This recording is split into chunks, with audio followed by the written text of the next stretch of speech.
محبت کے ساتھ استقبال کیجئے گا۔ وہ جو ساتھی سامنے کھڑے ہیں میں ان سے بھی گزارش کروں گا بیٹھ جائیں، محبت کے ساتھ استقبال کرنا ہے۔ دعوت خطاب دے رہا ہوں کریم رؤوف الرحیم علیہ السلام کی اس میلاد النبی کی محفل میں آنے والے تمام معزز مہمانان ذی وقار علماء کرام جن کے میں نہیں نام لے سکا انہیں بھی آئیے دعوت خطاب دیتا ہوں۔ خطیب پاکستان ترجمان اہل سنت حضرت علامہ مولانا مفکر ملت پیر محمد اجمل رضا قادری صاحب کو محبت کے ساتھ ایک نعرہ بلند کریں، نعرہ تکبیر۔ وہ جو ساتھی کھڑے ہیں سامنے برائے مہربانی بیٹھ جائیں، باہر اگر جائیں۔ تاجدار ختم نبوت، تاجدار ختم نبوت، تاجدار ختم نبوت۔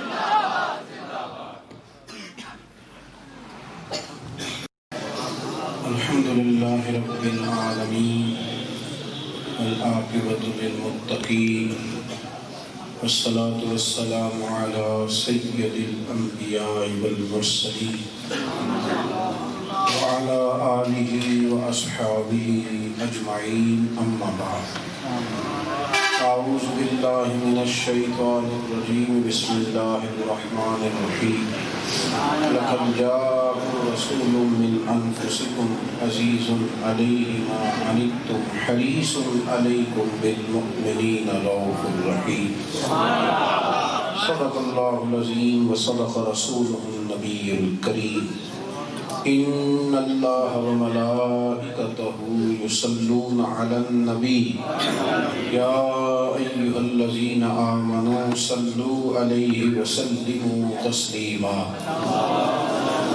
اللہم صل علی سیدنا مولانا محمد معدن الجود والکرم وعلیہ وبارک وسلم۔ الصلاة والسلام علیک یا سیدی یا رسول اللہ وعلی آلک واصحابک یا سیدی یا حبیب اللہ۔ الصلاة والسلام علیک یا سیدی یا نبی اللہ وعلی آلک واصحابک یا سیدی یا رحمت للعالمین۔ تمام تعریفیں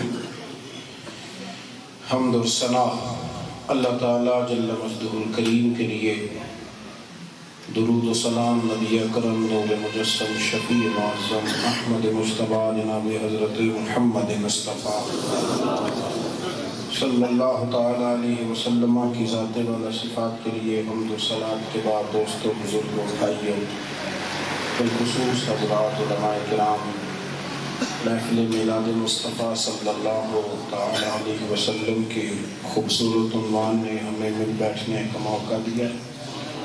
اللہ کریم اس محفل مبارکہ کو ہمارے اعمال کے سنورنے کا سبب بنائے اور ہمارے گناہوں کی معافی کا ذریعہ بنائے۔ اللہ تعالیٰ نے قرآن حکیم میں فرمایا لَقَدْ جَاءَكُمْ رَسُولٌ مِّنْ أَنفُسِكُمْ، فرمایا تحقیق میں نے تمہیں میں سے تمہیں رسول عطا فرمائے، لیکن ان کی شان یہ ہے کہ عزیز علیہ ما عنتم، مشکل میں تم پڑھتے ہو تکلیف میرے نبی کو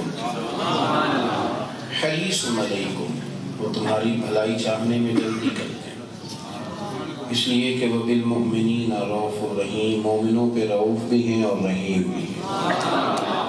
رسول کائنات صلی اللہ تعالیٰ علیہ وسلم کا امت کے ساتھ جو رشتہ ہے وہ بڑا نازک قسم کا ہے، اس میں بڑی زیادہ نزاکت پائی جاتی ہے۔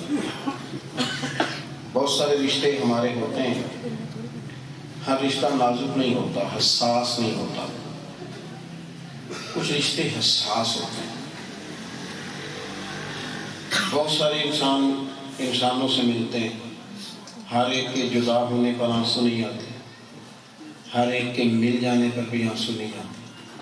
کچھ لوگ ایسے ہوتے ہیں جو جانے لگے تب بھی بندہ رو پڑتا ہے، اور وہ پھر سے ملیں تو پھر بھی روح ان سے ملتی ہے تو دل خود بخود نرم ہوتا ہے، آنکھیں آنسو بہانے لگتی۔ کچھ رشتوں میں حساسیت پائی جاتی ہے، یعنی آپ پردیس سے پلٹ کے آئیں تو رستے میں دوست بھی ملیں گے، محلے دار بھی ملیں گے، تھوڑا روئیں گے، ساری گلیاں گزر آئے نہیں روئے، لیکن جب گھر میں پہلی نظر اماں کے چہرے پہ پڑی بڑی کوشش تھی اس دفعہ کہ میں نے نہیں رونا، اماں کو بھی حوصلہ دینا ہے، خود بھی حوصلہ کرنا ہے، لیکن بس کچھ رشتے بڑے نازک ہوتے ہیں، کیا کیا جائے۔ ان کی نزاکت تقاضا کرتی ہے کہ انسان حساسیت کا مظاہرہ کرے، وہ حساس ہو جاتا ہے۔ ہمارے ہاں جتنے بھی رشتے ہیں الا ماشاءاللہ ان میں اکثر رشتوں کے اندر کوئی نہ کوئی لالچ ہوتا ہے، کوئی نہ کوئی دنیاوی نفع ہوتا ہے، کہیں نہ کہیں ہمیں کسی کی ضرورت ہوتی ہے، اس لیے وہ رشتہ ہوتا ہے۔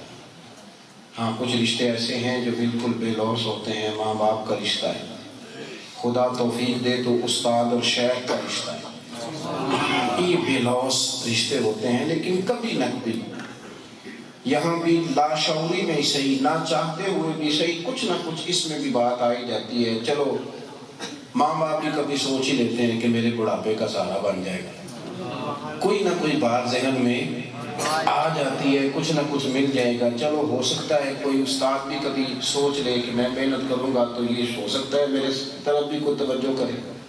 چلے پیروں کی میں بات نہیں کرتا، وہ ٹھیک ہی ہوتے ہیں، ادھر میں جاتا ہی نہیں سرے سے، وہ معاملہ بالکل ہی ٹھیک ہے، اس طرف میں توجہ ہی نہیں کرتا۔ تو بے لوث رشتوں کے اندر بھی کہیں نہ کہیں، اور چلے ٹوٹل نہیں تو تھوڑا بہت ہی صحیح، کچھ نہ کچھ اس میں دنیا داری آ جاتی ہے۔ تیرا میرا دنیا کے اور کائنات کے رشتوں میں سے ایک رشتہ وہ ہے جو ہمیشہ ہی بے لوث ہے، ہمیشہ ہی احساس والا ہے، ہمیشہ ہی پیار کرنے والا ہے، اور آپ اچھے ہیں تو تب بھی پیار کرنے والا ہے، اور اگر آپ غلطی کر بیٹھے ہیں تو مدینے والے کا رشتہ پھر بھی پیار کرنے والا ہے، پھر بھی محبت کرنے والا ہے۔ لوگ نا نیکوں کو قریب کرتے ہیں، اور تجربہ یہ ہے کہ جب تک آپ اچھے ہیں تو تب تک بڑے سارے لوگ آپ کے ساتھ ہیں، اور کہیں تھوڑا سا کوئی غلطی سے بھی دھبا لگ گیا نا دنیا میں، لوگ معاف تو کرتے نہیں۔ مخلوق تو فنکار ہے اس درجہ کے پل پل میں، سنگے در کعبہ سے بھی اصنام تراشے، تم کون ہو کیا چیز ہے داغ کبابی، یہاں تو لوگوں نے تو مریم پہ بھی الزام تراشا۔ کو بعض آتے ہیں جو مسجد میں رہی، مسجد میں پلی، مسجد میں وقت گزارا، لوگوں نے تو جناب مریم پہ بھی مزاج ہے، لوگ تھوڑی بات آتے۔ ذرا کسی بندے پر آپ دیکھ لیں کسی حوالے سے وہ بدنام ہو جائے، تو جو لیڈر بھی کبھی ہو جائے تو کارکن بھی کہتے ہیں اس کی ذاتی رائے ہے، ہماری نہیں، وہ اس میں انفرادی ہے، ہم نہیں۔ لوگ ہٹ جاتے ہیں اور لوگ چھوڑ جاتے ہیں، اور تھوڑی سی مشکلات اور تھوڑی سی تیز دھوپ بھی برداشت نہیں کر پاتے، لیکن میرے محبوب کیا فرماتے ہیں؟ قیامت کے دن لوگ تلاش کریں گے، اور قرآن پاک نے وضاحت کر دی کہ ماں بیٹا بہن بھائی قریبی رشتے جدا ہو جائیں گے، اور لوگ سہارے تلاش کریں گے، سہارے۔ اور آپ کبھی سورہ ابراہیم پڑھیں تو جن کے پیچھے لوگ چلتے رہے، وہ شیطان جن کی پیروی کرتے رہے، وہ کہیں گے کہ ہم نے تو صرف دعوت دی تھی، انہوں نے فٹافٹ قبول کر لی۔ بھائی لوگ چھوڑ جائیں گے، لیکن حضور کیا فرماتے ہیں؟ محبوب فرماتے ہیں شفاعتی لأہل الکبائر من امتی، حضور فرماتے ہیں قیامت میں جو موٹے موٹے گناہگار ہوں گے نا، وہ میری چادر کے نیچے چھپے ہوئے ہوں گے، میں ان کی صفات۔ اللہ کرے آپ کو سمجھ آئے میری بات۔ اعلیٰ حضرت بریلوی کہتے ہیں چور حاکم سے چھپا کرتے ہیں کہ یہاں اس کے سوا، چور حاکم سے چھپا کرتے ہیں یہاں اس کے سوا، تیرے دامن میں چھپے چور انوکھا تیرا، تیرے دامن میں چھپے چور۔ اس کا ترجمہ ایک پنجابی شاعر نے بھی کیا ہے، وہ کہتا ہے میں قابل رحم سوالی ہوں، میرا سوالی نہیں۔ درد دیکھیں اس شخص کا، کہتے ہیں میں قابل رحم سوالی ہوں، میں قابل رحم سوالی ہوں، للہ میری امداد کرو، میں پتلا جرم خطا دا ہاں، تیرا چور ہاں پر سینہ زور نہیں۔ سونیا میں چور ہاں پر سینہ ڈٹ جانے والا نہیں، میں مانتا ہوں چور ہاں پر سینہ۔ حضور کا امت کے ساتھ نازک رشتہ اور اس میں نزاکت، اور حضور امت کا بھلا چاہیں، اور اللہ آپ دیکھیں نا کبھی ہم لوگ تو آج کل تو خیر ماحول ہی ہر چیز کا بدل گیا، اب تو ہر چیز کی فوٹو ہمیں چاہیے، یعنی کوئی موقع بھی ہو تو وہ کہتے ہیں جی اس کے تازہ مناظر، اور کئی تصویریں دیکھ کے تو بڑی شرم آتی ہے، یعنی ایکسیڈنٹ کے تازہ مناظر. بھئی آپ مناظر کھینچ رہے ہیں کہ ان کو سنبھال رہے ہیں آپ؟ اب اس سنبھالنے سے زیادہ ہمیں مناظر چلانے پہ توجہ ہے. عکس بندی کا شوق ہے، مزاج. اب ہمارے ہاں سورج گرہن چاند گرہن ہو جائے تو لوگ اس کی فوٹو چڑھاتے ہیں، اس پر تبصرے کرتے ہیں، کہانیاں بناتے ہیں. لیکن سیدہ عائشہ صدیقہ رضی اللہ تعالیٰ عنہ فرماتی ہیں کہ سورج یا چاند گرہن ہوتا تو حضور مصلی بچھاتے اور حضور ہوتے. اور حضور فرماتے اللہ تو نے وعدہ نہیں فرمایا تھا کہ تو ان پر عذاب نازل نہیں کرے؟ تو نے کہا نہیں تھا کہ محبوب جب تک تو ہے ان پر عذاب نہیں آئے؟ فرمایا نہیں تھا؟ گویا رسول کریم صلی اللہ تعالیٰ علیہ وسلم اللہ کے حضور امت کے لیے درگزر کا سوال کر. اس نزاکت کے ساتھ رسول پاک صلی اللہ تعالیٰ علیہ وسلم اپنا اور اپنی امت کا رشتہ بیان کرتے. آپ کبھی غور فرمائیں تو آپ کو نا درجنوں حدیثیں ملیں گی. توجہ ہے نا میرے احباب کی میری بات پر؟ درجنوں حدیثیں آپ کو ملیں گی. حضور فرماتے ہیں میرا جی چاہتا تھا ہر وضو کے ساتھ مسواک ضروری قرار دے دوں. میرا جب جی چاہتا ہے تو میں چھوڑ دیتا ہوں وہ چیز. جی چاہ رہا ہے کیا کرنا ہے، روٹی کھانی ہے. آپ کیا کرے گا کہ گجرات چلو. خدا کے بندے یہاں روٹی نہیں ملتی لیکن جی چاہ رہا ہے نا. جی نکل جاتے ہیں لوگ، جی چاہتا ہے تو پھر کوئی چیز کی پرواہ نہیں، جی تو چاہ رہا ہے. لیکن حضور کیا فرماتے ہیں؟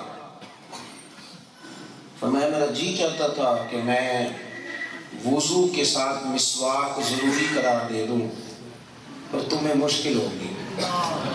وہ حضور فرماتے ہیں میں نے اپنی چاہت نہیں دیکھی، تمہارا آرام دیکھا.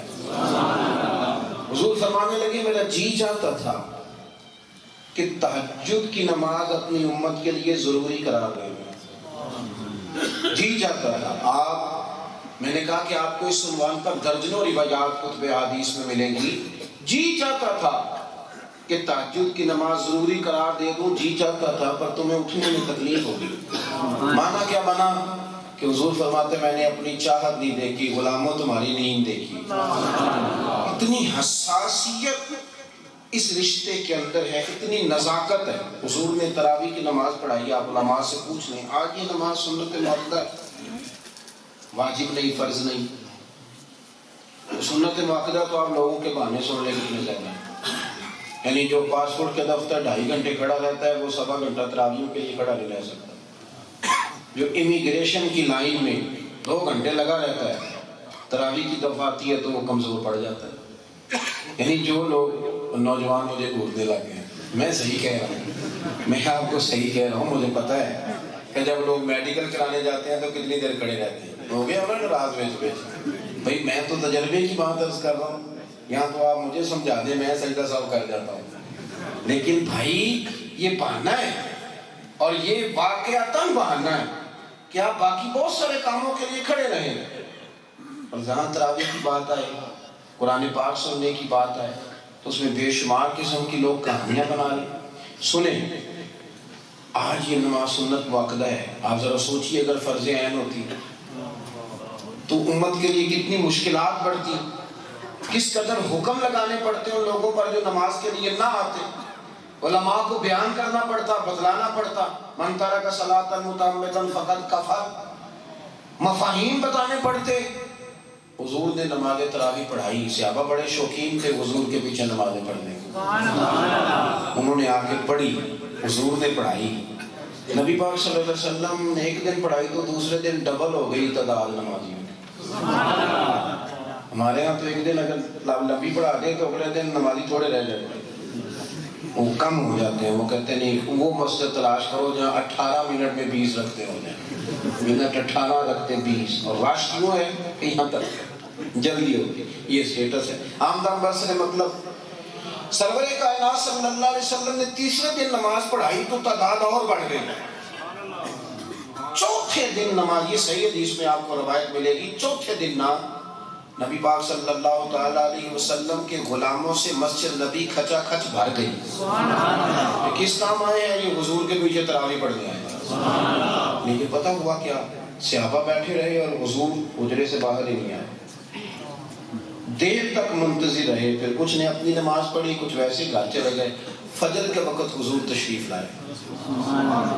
فرمایا مجھے پتا تھا تم آئے ہوئے ہو. آپ ذرا حسن ملاحظہ کریں بات. مجھے خبر تھی تم بیٹھے ہو, مجھے پتا تھا انتظار کر رہے ہو. او غلاموں, تم تو انتظار میں تھے نا کہ حضور آئے نہیں. تو فرمایا یہ جو میں نہیں نہ آیا یہ بھی تمہارے لیے نہیں آیا.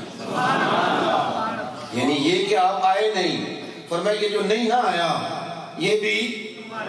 میں نے رات ایک بات کر دی تھی تو کچھ دوست اس پہ تجسس کرنے لگے کہ یہ کیا ہے. میں نے ایک جگہ کہا تھا کہ حضور کا بولنا بھی محفوظ ہے, چپ رہنا بھی محفوظ ہے. تو لوگ محسوس کرتے ہیں چپ رہنا کیسے محفوظ ہے. بولنا تو سمجھ میں آتا ہے کہ حضور کا قول محفوظ ہے, تو چپ رہنا کیسے محفوظ. تو آپ علماء سے پوچھیں, رضوی صاحب سے پوچھیں, دیگر احباب سے پوچھیں. حدیث کی اقسام میں سے ایک حدیث تقریری بھی ہے. ایک ہے قولی جو حضور نے کہا, ایک ہے فعلی جو حضور نے کیا, اور ایک ہے تقریری یعنی حضور کے سامنے اگر کوئی کام کیا گیا حضور چپ کر گئے, وہ بھی حدیث بن گئی کہ اگر ناجائز ہوتا تو حضور بول پڑتے. معنی کیا بنا کہ حضور کا بولنا بھی محفوظ ہے, اور یہ شان ہے میرے رسول پاک کی کہ کریم رسول کا چپ کر جانا بھی حدیثوں میں محفوظ ہے. جس محبوب کا خاموش رہنا تک محفوظ ہو. آپ اندازہ کریں اس محبوب کو اللہ نے کتنی شانیں عطا فرمائی. بہرحال اپنے عنوان پر رہنا چاہتا ہوں.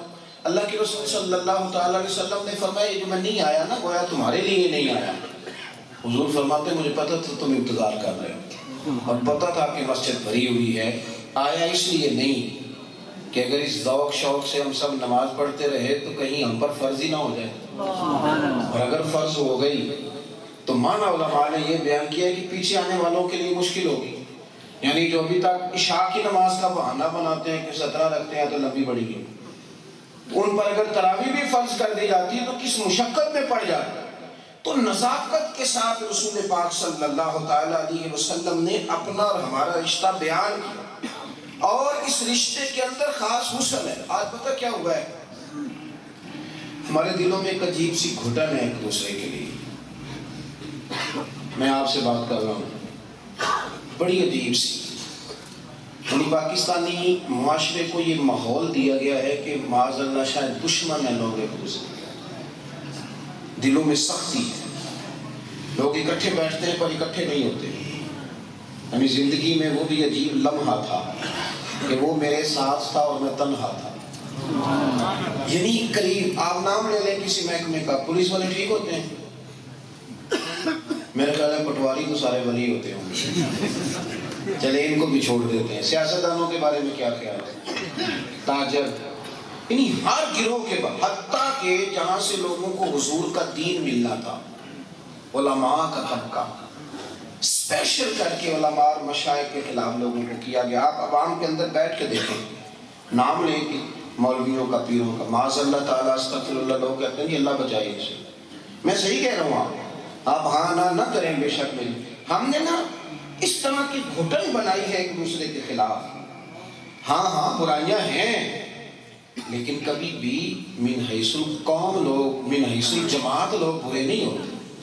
افراد برے ہوتے ہیں, ان کی اصلاح ہو سکتی ہے, لیکن اگر آپ اداروں پر چل دوڑیں گے, اگر آپ ہر گروہ کے بارے میں یہ رویہ رکھیں گے, یارو دیکھو بڑی سارے لوگ بڑے سارے محکموں سے زیادتیاں کراتے ہیں, بڑا کچھ ہوتا ہے, لیکن اگر کبھی پلٹ کے دیکھو نا اور میلاد کی محفل سجی ہوئی ہو, تو کسی کونے میں کسی پولیس والے کو بھی کبھی دیکھو, اس کی آنکھوں میں بھی آنسو آئی جاتے ہیں. ہوتا ہے بعض اوقات وہ سمجھتا ہے کہ میری کوئی محکمانہ معاملات ہیں, اور میں نے کڑتے ہوئے لوگ بھی دیکھے, کڑ رہے ہوتے ہیں کہ ہمیں کن سختیوں پہ ڈال دیا گیا.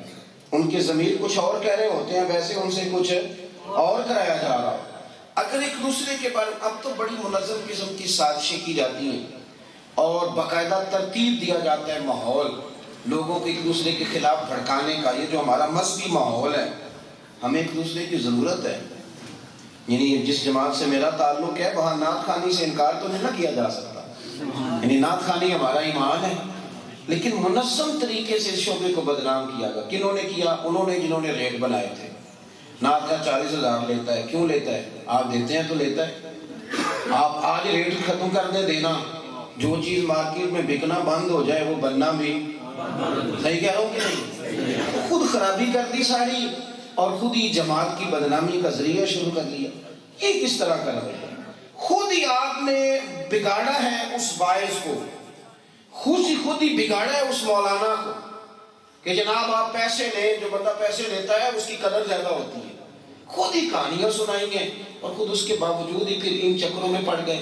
گھٹن نہ بنائیں. صحیح مسلم میں حدیث ہے, نبی پاک صلی اللہ تعالیٰ علیہ وسلم سے عرض کیا گیا حضور جنازہ پڑھا دیں. حضور جنازے کی امامت فرمانے کے لیے کھڑے ہوئے تو جناب عمر جیسا بندہ, وہ عمر جن کے بارے میں حضور نے فرمایا کہ رب نے تیری زبان پر حق جاری فرما دیا ہے, حضرت عمر جیسی شخصیت نے کچھ اعمال کی بنیاد پر کہا حضور جنازہ نہ پڑھائیں, مجھے تو یہ بندہ منافق لگتا ہے, میں نے اسے کبھی کوئی خیر کا کام کرتے نہیں دیکھا. حضور نے مجمع پہ نظر ڈالی, فرمایا تم میں سے کبھی کسی نے اسے کوئی خیر کا کام کرتے دیکھا ہے؟ کبھی کوئی خیر کا کام. اب میری بات کو سمجھیں. ایک صحابی نے عرض کی یا رسول اللہ صلی اللہ علیہ وسلم اس بندے نے نہ مرنے والے نے ایک دن ایک بستی کا اللہ کی رضا کے لیے پہرا دیا. یہ جو آپ کی سرحدوں پہ محافظ کھڑے ہیں ان کی شان کو چھوٹی نہیں ہے. ایک رات اس نے اللہ کی رضا کے لیے ایک بستی کا پہرا دیا تھا ایک دفعہ. یعنی خیر میرے نبی پاک کو اتنی محبوب ہے کہ انہوں نے ایک دفعہ کی گواہی دی. حضور نے فرمایا بناؤ صفحے میں جنازہ پڑھاتا ہوں. حضور نے امامت فرمائی جنازے کی. اور پھر میرے کریم نے فرمایا عمر تم سے لوگوں کے اعمال کے بارے میں نہیں, لوگوں کے عقیدوں کے بارے میں پوچھا جائے, فطرت پر سوال کیے جائیں. تو بھائی جو خیر ہے آپ خیر کو کیوں قبول نہیں کرتے؟ آپ لوگوں کے بارے میں جو مجھے لوگ کہتے ہیں, ایک سال مجھے کہنے لگے جی مولوی بڑے لڑ رہے ہیں, بڑے ہم پریشان ہیں. میں نے کہا آپ ہی نہیں سارے پریشان ہیں لڑنے سے, اور میں بڑی ذمہ داری سے کہتا ہوں نہ مانے لیکن جو لڑ رہے ہیں وہ بھی پریشان ہیں. لڑائی کبھی بھی کسی کا فائدہ, اہل حق میں سے جو لوگ لڑتے ہیں آپس میں تو وہ کوئی نفع نہیں کرتے. اور ماں ہاں کافی صدر جو تکلیف کے معاملات ہوتے ہیں وہ کھٹکتے ہیں سینوں میں. یہ کیسے ہو سکتا ہے؟ لیکن عوام کے لیے ایک بات عرض کرتا ہوں. میں نے اس دوست سے کہا کہ آپ نے مولوی دیکھے کہاں ہیں؟ وہ 4-5 جو آپ کو میڈیا پہ نظر آتے ہیں ان کو ہی آپ نے کل اہل سنت سمجھ لیا ہے. او خدا کے بندو میری جماعت کے اندر تو سینکڑوں شیخ الحدیث ہیں جو مصطفیٰ کا دین پڑھاتے ہیں. ویڈیو کیا وہ تو فوٹو سے بھی بچتے ہیں. ساری زندگی 15,000 ملا, چپ کر کے بسم اللہ پڑھ کے بچے پالے اور ساری ہی عمر مدینے والے کی حدیث پڑھا کے گزار. تو بہت سارے لوگ ہیں. آپ 2-4-5 لوگوں کو دیکھ کے تو آپ الجھن میں پڑ گئے.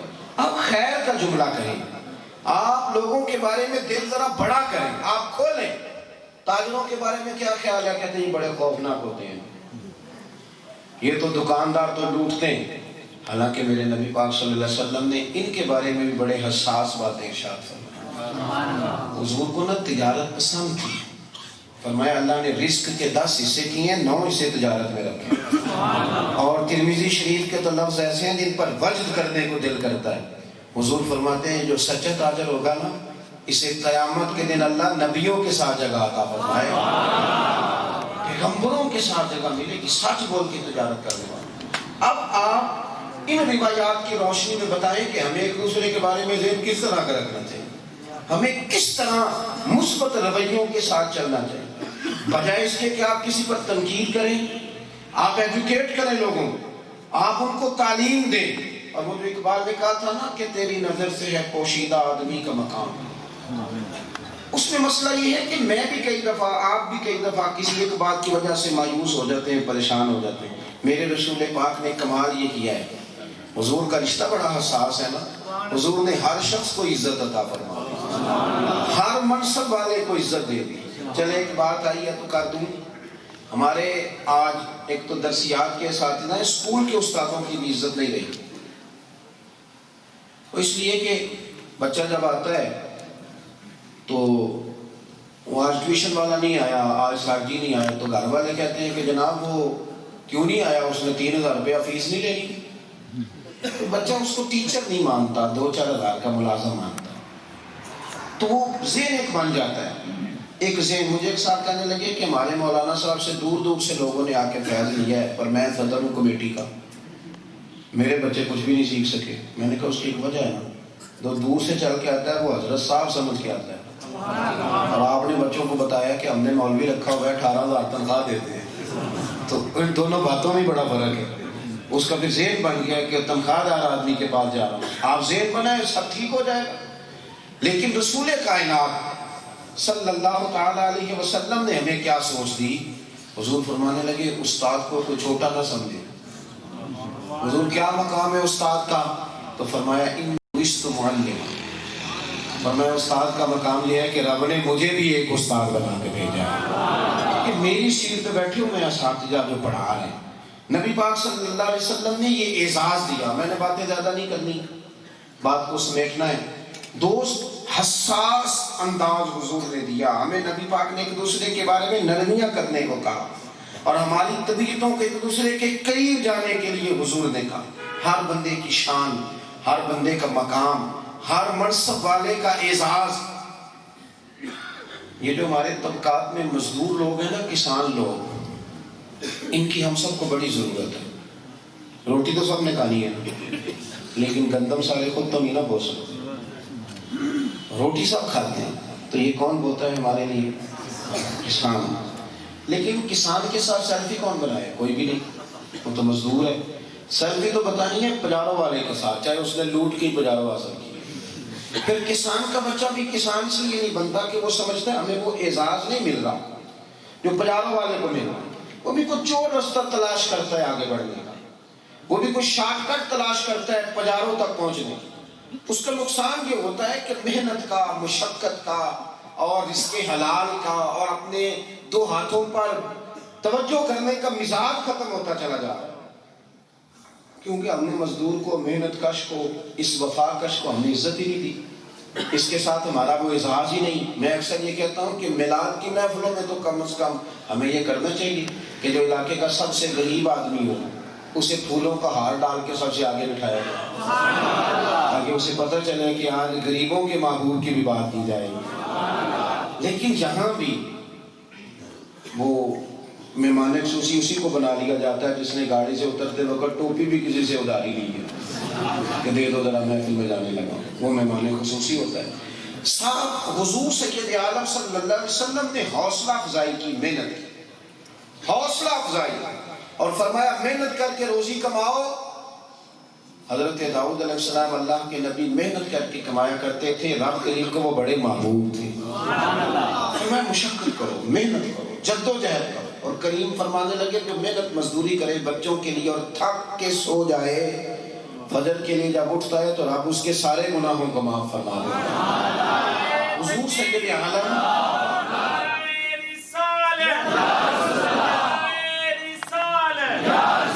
ہر شخص کو حضور نے بتلایا کہ تم اپنے مقام پر, آپ یقین کریں اگر مجھے پتہ چل جائے نا کہ میرا مقام کیا ہے, آپ کو پتہ چل جائے آپ کا مقام کیا ہے, تو زندگی بڑی خوشی خوشی گزرے.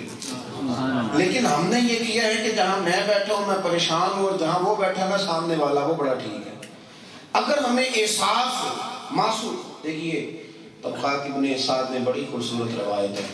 ایک مزدور آیا حضور سے ملنے, آپ یقین کریں اگر یہ ذہن ہی ہوتا ہے نا, اگر ہمارا ذہن تھوڑا بدل جائے اور ان غرباء کے ساتھ, محنت کشوں کے ساتھ ہم تھوڑی دیر بیٹھنا شروع کریں. یعنی فیکٹری کا مالک جو چاہے وہ کرتا ہے, لیکن مجھے سمجھ ہونی چاہیے کہ اصل تو سرمایہ وہ 200-300 مزدور ہے نا جو مل میں کام کرتے ہیں, اصل تو وہی لوگ ہیں نا. کبھی آپ اور کچھ بھی نہ کریں, آپ کبھی سبزی منڈی میں جا کے نظارہ دیکھیں کہ کون ہے جو کندھے پہ رکھ کے سامان اٹھاتا ہے اور کس رنگ میں اٹھاتا ہے. اور کبھی آپ رمضان میں جائے تو آپ کو محسوس ہوگا کہ ان میں سے اکثر لوگ وہ ہیں جنہوں نے روزہ بھی رکھا ہوا اور وہ صبح سحری میں آئے ہیں, نماز پڑھ کے نکل گئے. اور میں ایسے لوگوں کو بھی جانتا ہوں کہ جو فجر کی نماز جا کے منڈی میں پڑھتے ہیں اور وہاں جا کے مشقت کرتے ہیں, لیکن ان کو کوئی معاشرے کا کوئی قابل قدر حصہ تو نہیں سمجھا جاتا, ان کو کوئی بہت اعلیٰ نام سے تو نہیں پکارا جاتا, سیمیناروں میں ان کے لیے کوئی چیئرز تو نہیں وقف کی جاتی. بس ٹھیک ہے, کر رہے ہیں کام تو کریں, لیکن سرور کائنات صلی اللہ علیہ وسلم چونکہ ان کے بھی بڑے محبوب رسول ہیں تو کریم رسول نے ان کو بھی بڑا حصہ عطا فرمایا. ان سے بھی بڑا ہی پیار کیا۔ صاحب طبقات کہتے ہیں ایک مزدور آیا کریم رسول سے ملنے، اور جب وہ آگے اس نے ہاتھ بڑھائے نا حضور کے دست مبارک کو بوسہ دینے کے لیے، تو ذرا غور کرنا منظر کیا ہوا۔ مزدور نے ہاتھ ملا کے ہاتھ واپس کرنا چاہا، پر اللہ کے رسول نے اس کا ہاتھ تھام لیا، اور پھر حضور نے نا ہاتھ اس کا کھولا، یعنی مزدور کا، یعنی اس کا جس کے ہاتھوں پہ چھالے پڑے۔ اور کچھ ایسے بوڑھوں کو مرتے وقت لوگوں نے غسل دیا کہ وہ دنیا سے چلے گئے لیکن چھالے نہیں گئے، جو محنت انہوں نے کی تھی اس کا نشان ان کی ہتھیلیوں پر باقی رہ گیا۔ کریم محبوب نے نا ہاتھ تھام لیا، پھر بڑے بڑے مد بھرے انداز میں حضور فرمانے لگے یہ کیا ہے؟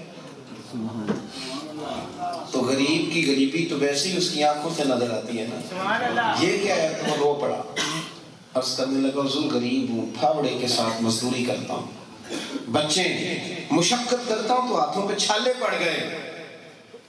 کبھی صاحب طبقات کے وہ جملے پڑھیں تو وجد ہوتا ہے روح کو۔ صحابہ کہتے ہیں وہ کریم محبوب جن کے قدم چومنے کے لیے حضرت جبریل امین جھکیں، اس کریم رسول نے مزدور کا ہاتھ چومنا شروع کر دیا۔ وہ پتہ نہیں کہاں پہنچ گیا، وہ پڑا، اس کرنے لگا حضور میں گناہگار اور یہ میرے ساتھ اعزاز۔ تو پھر حضور نے جو مزید اعزاز دیا وہ اور شان والا ہے۔ حضور فرمانے لگے تیرا یہ وہ ہاتھ ہے جس سے اللہ بھی محبت کرتا ہے اور اللہ کے رسول بھی محبت کرتا ہے، یہ تیرا وہ ہاتھ ہے جو رب رسول کا محبوب ہے۔ حضور نے معاشرے کے ہر طبقے کے حصے میں عزت لکھی، ہر ایک کو میرے نبی پاک نے، حضور میں کچھ بھی نہیں ہوں، میرا کوئی اعزاز نہیں، خالی مومن ہوں۔ تو حضور فرماتے ہیں جس نے سفید داڑھی والے مسلمان کی عزت کر لی سمجھ لے میں نے اپنے رب کا اکرام کیا، اتنا بڑا اکرام دیا ہر ایک شخص کے بارے میں، ہر ایک گروہ کے بارے میں، ہر صاحب ایمان لوگوں میں سے جو جس جماعت سے تعلق رکھتے تھے ان کے بعد حضور نے اعزاز دیا، لوگوں کی ضروریات کا احساس فرمایا، ہر بندے کی ضرورت کو حضور نے محسوس کیا اور اپنی امت کو بتایا کہ میرا ان سب کے ساتھ حساس رشتہ ہے۔ اگر ہم تھوڑا تھوڑا ایک دوسرے دیکھیں، اس محفل مبارکہ میں مہمان خصوصی وہ بندہ جس نے جھاڑو دیا محفل سے پہلے، جس نے اشتہار لگائے، جس کی فوٹو کوئی نہیں آنی، جس نے فرنٹ سیٹ پہ کوئی نہیں آنا، لیکن محفل کے بعد وہ نا منتظمین کے گلے ملے گا اور کہے گا مبارک ہو ساری محفل بڑی کامیاب ہے۔ اب وہ جو خلوص ہے، وہ جو للہیت ہے، آپ سمجھیں کہ اس کے اندر کتنی کچھ چاشنی ہے، کتنا کچھ درد ہے اور کس قدر زیادہ اس میں عظمت ہے۔ ہم نے گھٹن پیدا کر لی، ہم نے دو چار باتیں ہر طبقے کے بارے میں یاد کر لی، ایسے محسوس ہونے لگا ہے کہ جیسے انسانوں کے بیچ نہیں رہتے، شاید ہم دشمنوں کے بیچ رہتے ہیں، ایک دوسرے کے بارے میں رویوں میں سختی، طبیعتوں میں سختی، اور لوگ بات کر رہے ہوتے ہیں تو ان کے جملوں سے نفرت چھلک رہی ہوتی ہے۔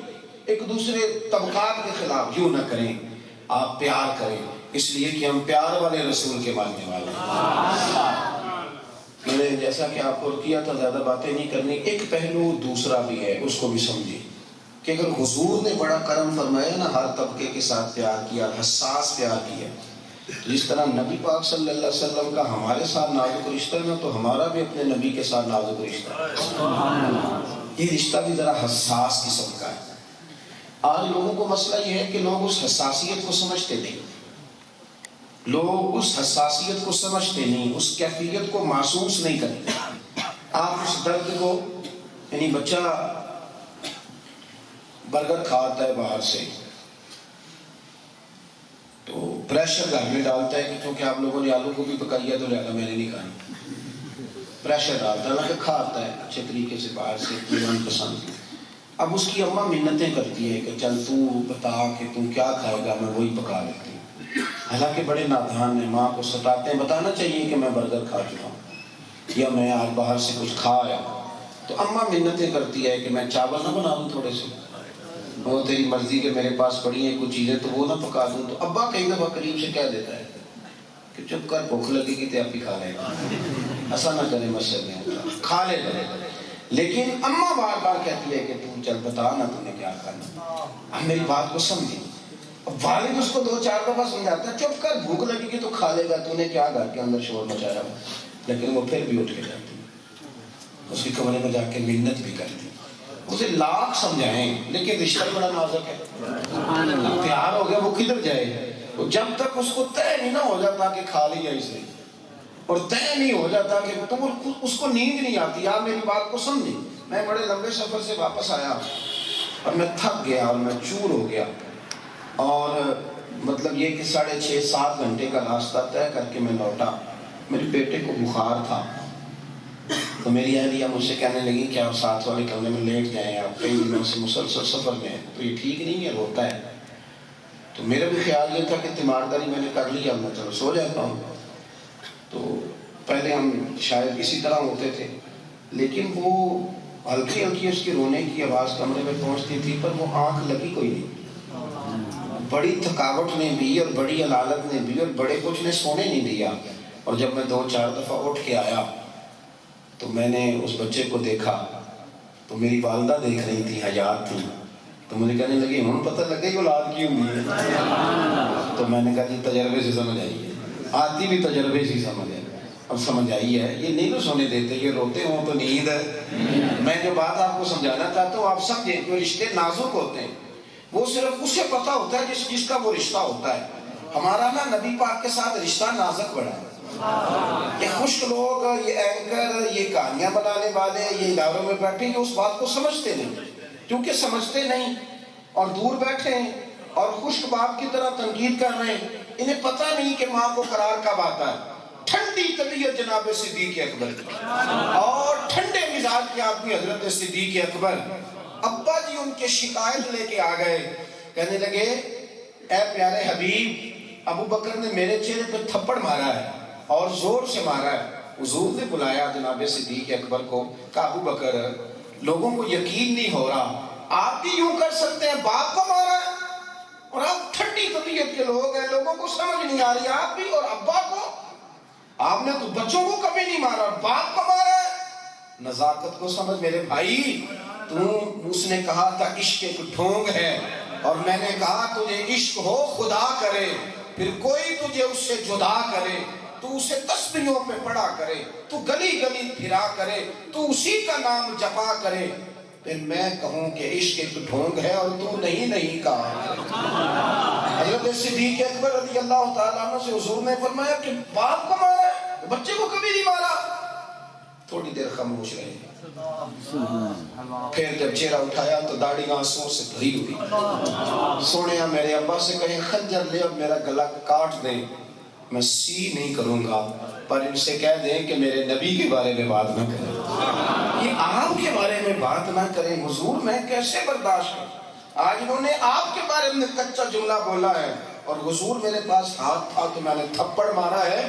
مجھے آپ کی عزت کی قسم، اللہ کی عزت کی قسم، اگر میرے پاس تلوار ہوتی تو میں ان کی گردن بھی کاٹ کر آتا.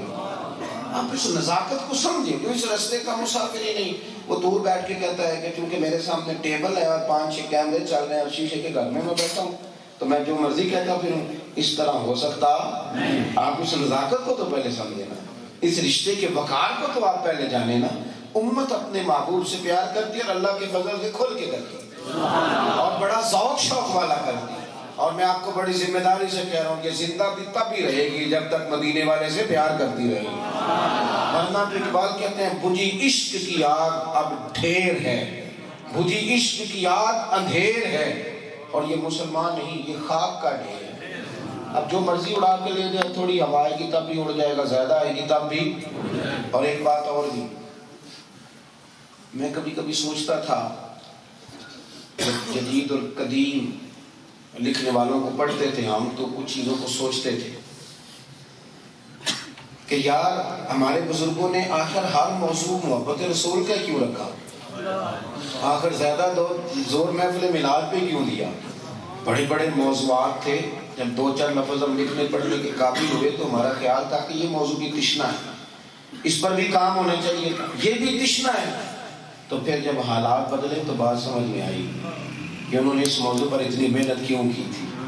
آج اس امت کو ہمارے مشائخ، ہمارے بزرگ، ہمارے اسلاف کی محنتوں کا نتیجہ ہے کہ بے نمازی اور داڑھی منڈے نوجوان کے کان میں بھی اگر درد سے مدینے والے کا نام لیا جائے تو اس کا بھی رواں رواں درود و سلام پڑھنے لگتا ہے. یہ پیچھے سے محنت ہے مشاہد. نعرہ رسالت، نعرہ حیدری، نعرہ تحقیق. میری بات مکمل ہوئی. ایک تو یہ کہ حضور نے جو ہمارے ساتھ رشتہ حساس بنایا ہے اور امت کو جو حضور نے لوگوں کی عزت بیان کی ہے اس عزت کو بھی بحال کریں. ایک دوسرے کا اکرام کریں. ایک شخص سے ایک گروہ سے آپ نفرت کریں کہ وہ بد مذہب اور بد عقیدہ ہے اور اس کے ساتھ بھی اظہار کرنے کا قرآن و سنت نے حکم دیا. من احب للہ و ابغض للہ. محبت بھی اللہ کے لیے اور بغض بھی. اور یہ پورا باب ہے بخاری مسلم میں 1-2 حدیث نہیں پورا باب ہے کہ اللہ کی رضا کے لیے کچھ لوگوں سے دور بھی رہنا ہے. یہ عنوان نہیں ورنہ اس پر بات کرتا. ایک تو یہ کہ بد مذہب اور بد عقیدہ کو چھوڑ کر آپ کوشش فرمائیں جس کو جو عزت میرے نبی پاک نے عطا فرمائی آپ اس شخص کا اکرام اپنے دل میں پیدا کریں. ان لوگوں کا احترام کریں ان کے ساتھ اعزاز رکھیں اور پھر جو جواب میں امت کا حضور کے ساتھ محبت کا رشتہ ہے اس رشتے کو بھی بحال کریں. ایک تو محفل یوں سج جاتی ہے آپ کو بلا لیا جاتا ہے اور کبھی کبھی اپنی روح سے بھی کہیں کہ محفل سجائے. یعنی جس طرح دل نہیں کرتا کہ آج میرا فلانی چیز کھانے کو فلانے سے ملنے کو دل کر رہا ہے تو دل کرے کبھی اور جا کے کسی نعت خان کے دروازے پہ دستک دیں کہ یار تو مدینے والے کی نعت پڑھتا ہے بڑا دل کر رہا ہے 2 نعتیں سنا دیں. یہ آپ کا ذوق چیز بحال کرے گی. تو حضور سے پیار کریں اور نبی پاک علیہ السلام کے دیے ہوئے جو احکامات ہیں جو حضور کے ہمارے لیے چھوڑے ہوئے ارشادات ہیں ان پر خوب توجہ سے عمل کریں. دعا کرتا ہوں جو میں نے کہا ہے اللہ اسے قبول فرمائے اور گفتگو کے دوران جہاں ہم صاحب بھول گئے اللہ ہم سے درگزر فرمائے. آخر دعوانا الحمدللہ.